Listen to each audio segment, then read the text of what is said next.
అదరగొట్టే కారం రంగు రుచి ఆచి కారం పొడి. తమిళనాడులో రాజకీయాలను జనసేన అధినేత పవన్ కళ్యాణ్ మార్చబోతున్నారా అంటే అవుననే సమాధానం వస్తుంది. ప్రస్తుతం తమిళ రాజకీయాల్లో సంచలనంగా మారిన విజయ్ కు పవన్ కళ్యాణ్ పలు సూచనలు చేశారని తెలుస్తోంది. రాజకీయాల్లో రాణించాలంటే కూటమిగా వెళ్లాలని, సింగిల్ గా వెళ్తే నిలదొక్కుకోలేమంటూ క్లాస్ తీసుకున్నారు. ఇందుకు తన అన్న చిరంజీవిని ఆయన స్థాపించిన ప్రజారాజ్యం పార్టీని ఉదాహరణగా చూపారని తెలుస్తోంది. డిఎంకేను గద్దెదించేందుకు బీజేపీ ఏఐఏడీఎంకే కూటమిలో చేరాలని సూచించారట. గెలిస్తే డిప్యూటీ సీఎం అవ్వొచ్చని, ఓడితే ప్రతిపక్ష నాయకుడిగా రాణించవచ్చారని సూచించారు. ఇక సింగిల్ గా వెళ్తే ఎటూ కాకుండా పోతామని హెచ్చరించారు. ఇక ఇటీవలే విజయ్ నిర్వహించిన కార్నర్ మీటింగ్ లో తొక్కిసలాట జరిగి 41 మంది ప్రాణాలు కోల్పోయారు. దీంతో విజయ్ కేసులు ఎదుర్కొంటున్నారు. ఈ విషయమై విజయ్ తో మాట్లాడిన పవన్ కళ్యాణ్ ఈ సూచనలు చేసినట్లు జోరుగా ప్రచారం జరుగుతోంది.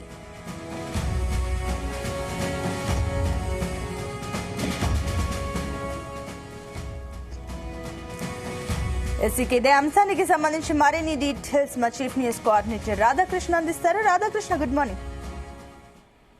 Good morning Sunitha.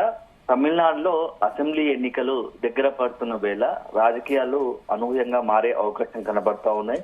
సో దీనికి ప్రధాన కారణం ఏంటంటే ఆ రాజకీయాలను ప్రభావితం చేసేలాగా ఆ ఏపీ డిప్యూటీ పవన్ కళ్యాణ్ కొంత తన వంతుగా బాధ్యత నిర్వహిస్తున్నట్టుగా తెలుస్తోంది. సో తమిళ రాజకీయాల్లో పవన్ కళ్యాణ్ తనదైన పాత్ర పోషించబోతున్నారా అనేది ఇప్పుడు చర్చ జరుగుతా ఉంది. దానికి ప్రధాన కారణం ఏంటంటే ఇటీవల కర్నూలులో టీవీకే పార్టీ అధినేత విజయ్ కుమార్ ఆధ్వర్యంలో పెద్ద ఎత్తున ఒక ర్యాలీ సభ ఏర్పాటు చేశారు. ఆ సభలో అనుకోకుండా ఒక విషాద ఘటన జరిగింది. సుమారు 50 మంది పైగా మృతి చెందిన సంగతి తెలిసిందే.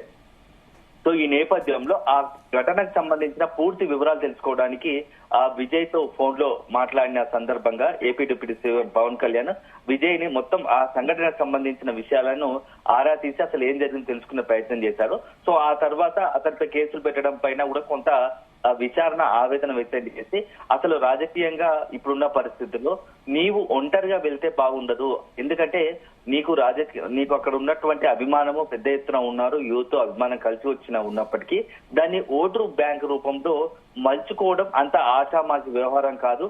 సో గతంలో నేను మా ఆ సోదరుడు చిరంజీవి కూడా ఇంతకన్నా ఎక్కువ పెద్ద ఎత్తున ఫ్యాన్ ఫాలోయింగ్ కలిగి ఉన్నాము.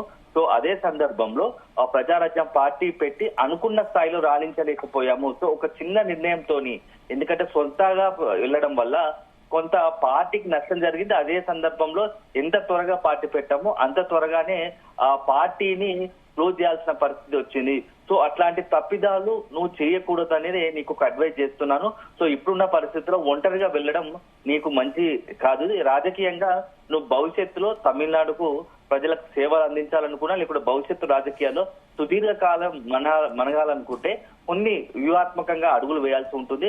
సో అని చెప్పేసి పవన్ కళ్యాణ్ విజయ్కి కాస్త హితబోధ చేసినట్టుగా తెలుస్తా ఉంది. ఎందుకంటే ఇప్పుడున్న పరిస్థితుల్లో ఒంటరిగా వెళ్లే కన్నా ఏదైనా ఒక కూటమి రూపంలో వెళ్తే బాగుంటుంది. దానికి అనుభవం ఏంటంటే ప్రస్తుతం డిఎంకే అధికార పక్షంలో ఉంది కాబట్టి ప్రతిపక్షంగా ఉన్నటువంటి కూటమిలో, అదేవిధంగా ఏఐడిఎంకే కావచ్చు, బీజేపీ కావచ్చు, ఆ కూటమిలో చేరితే నీకు రాజకీయంగా నీకు ఒక స్టేబిలిటీ వస్తుంది. ఒక రకంగా చెప్పాలంటే ఒకవేళ డిఎంకేను ఒడగొట్టాలంటే ఈ కూటమి ఆధ్వర్యం వెళ్తేనే బెటర్. ఇండివిజువల్ గా వెళ్తే ఓట్లు స్ప్లిట్ అయ్యి ఆటోమేటిక్ గా మరొకసారి డిఎంకేకే అధికారం కలిసి వచ్చే అవకాశం ఉంటుంది. కాబట్టి అలాంటి తప్పిదాలు చేయకుండా కూటమి ఆధ్వర్యంలో వెళ్తే కనుక అధికారంలోకి వచ్చిన తర్వాత నీకు మంచి ఉన్నతమైన పదవి వస్తుంది. సో ఇప్పుడు ఎలాగో నేను ఏపీలో కూటమి ఆధ్వర్యంలో వెళ్ళి సక్సెస్ సాధించాను, 100% స్ట్రైక్ రేట్ తో డిప్యూటీ సీఎం కాగలిగాను. రేపు భవిష్యత్తులో నువ్వు కూడా తమిళనాడులో అట్లే డిప్యూటీ సీఎం కాగలవు. అదే సందర్భంలో పార్టీని ఆ లోపల అంతర్గతంగా కూడా విస్తరించుకొని స్ట్రెంథెన్ చేసుకునే అవకాశం ఉంటది.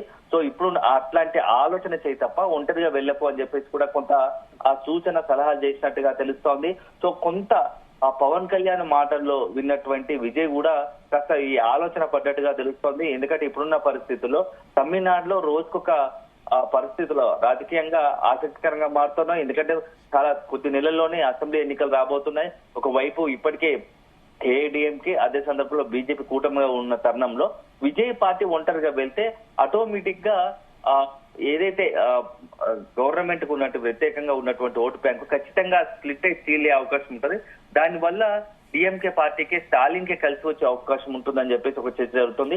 ఇలాంటి తరుణంలో విజయ్ ని కాస్త ఒప్పించడానికి కేంద్రంలో ఉన్నటువంటి బీజేపీ పవన్ కళ్యాణ్ రంగంలో దించినట్టుగా తెలుస్తోంది. సో కరూరు ఘటన జరిగి దాదాపు 2-3 వారాలుగా వస్తోంది.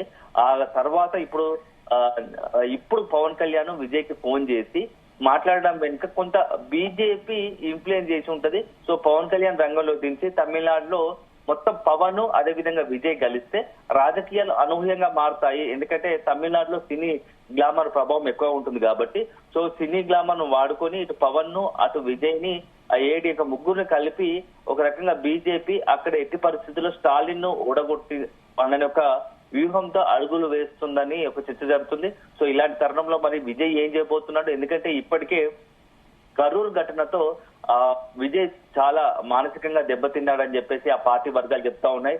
ఎందుకంటే ఒక ఊహించని ఘటన పెద్ద 10ల సంఖ్యలో జనాలు మృతి చెందడంతో నెక్స్ట్ పవన్ కళ్యాణ్ విజయ్ ఏదైనా ర్యాలీలు కానీ సభలు పెట్టాలని కొంత ముందు వెనుక ఆలోచించాల్సిన పరిస్థితి. ఎందుకంటే ఏ రాజకీయ పార్టీ అయినా తన యొక్క పార్టీకి సంబంధించిన సిద్ధాంతం కావచ్చు, ఎజెండాను కావచ్చు ప్రజల్లోకి తీసుకెళ్లాలంటే ఖచ్చితంగా సభలు సమావేశాలు నిర్వహించాల్సి ఉంటుంది. సో ఈ నేపథ్యంలో విజయ్ కూడా అదే పత్రాన్ని తీసుకున్నాడు. మొన్న తీసుకొచ్చిన కరూరులో జరిగినటువంటి ఆ సభను ఏర్పాటు చేసి పెద్ద ఎత్తున ప్రజలకు నెక్స్ట్ వచ్చే అసెంబ్లీ ఎన్నికల్లో తన పార్టీ ఏం చేయబోతుందనే ఒక ప్రజలకు వివరించాలనుకున్నాం. కానీ ఆ దురదృష్టవశాత్తు ఒక ఘటన జరిగింది. సో 42 మందికి పైగా చనిపోయారు.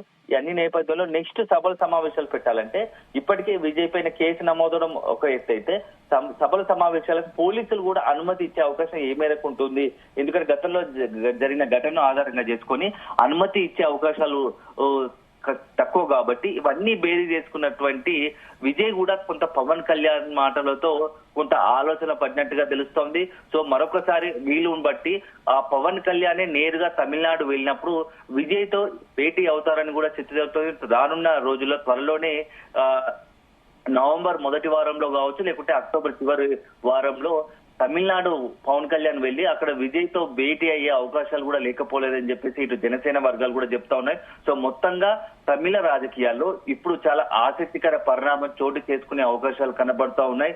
సో ఒక భారీ అంటే పెద్ద ఎత్తున అభిమాన గణం కలిగినటువంటి టీవీకే పార్టీ అధినేత దళపతి విజయ్ ని ఇప్పుడు మొత్తంగా కూడా కూటమిలో బీజేపీ అదేవిధంగా ఏఐడీఎంకే కలిగినటువంటి కూటమిలో రప్పించడానికి కూటమిలో జతకట్టేందుకు AP deputy CM Pawan Kalyan తనదైన పాత్ర పోషించబోతున్నారా?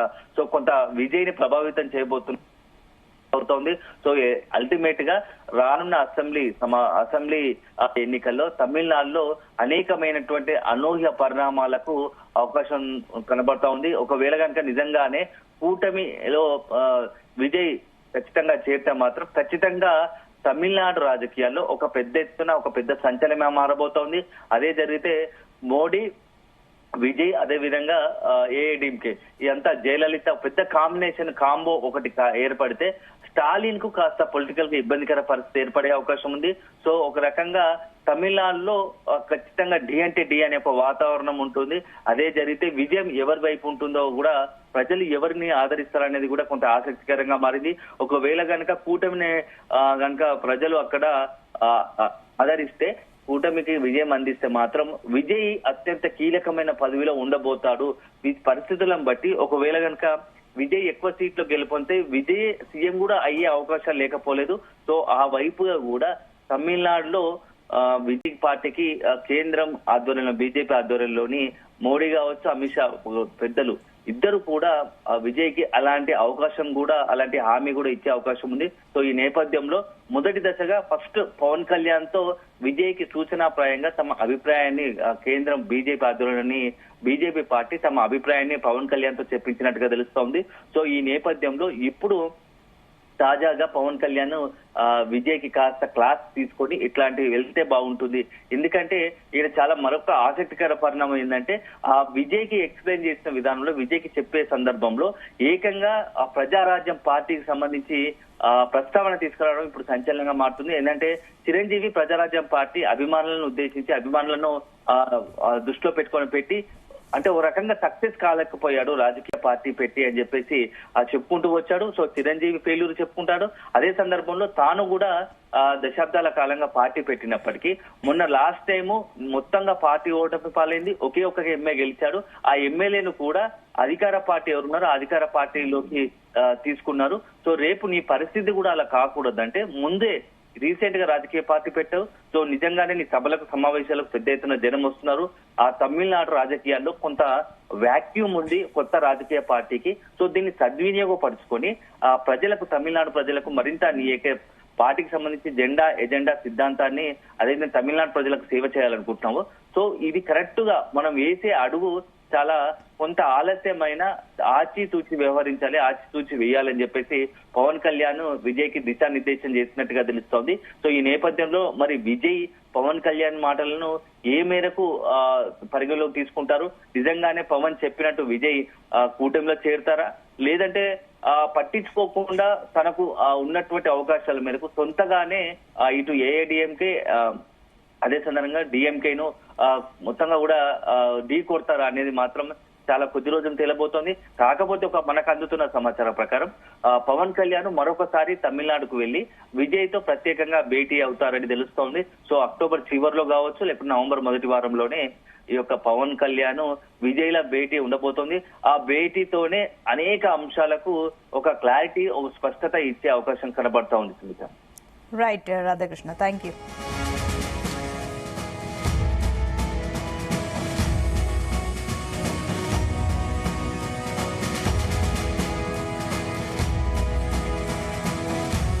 గుమగుమల వంటలే వంటలే తెరకొట్టే కారం రంగు రుచి ఆచి కారం పొడి.